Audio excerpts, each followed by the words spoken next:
I already told you, I was trying to save you. Pero wala kang magpapahalaga. You wasted the final chance I was giving you.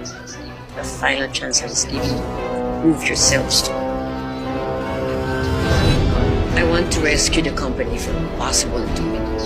So I want to give it its rightful owner. My shining inheritance belongs to you. Inihahandog ng GMA ang kwentong babago sa mukha ng pamilya. I can't believe 20 years old na ang prinsesa ko. Thank you, Dad. Ang istoryang susukat kung gaano nga ba katingkad ang dugo. Sana meron din akong kagaya mo sa buhay ko. Asawa, o anak, o mga apo na mag-aalala sa akin. Magmamahal. Hanggang kailan matatawag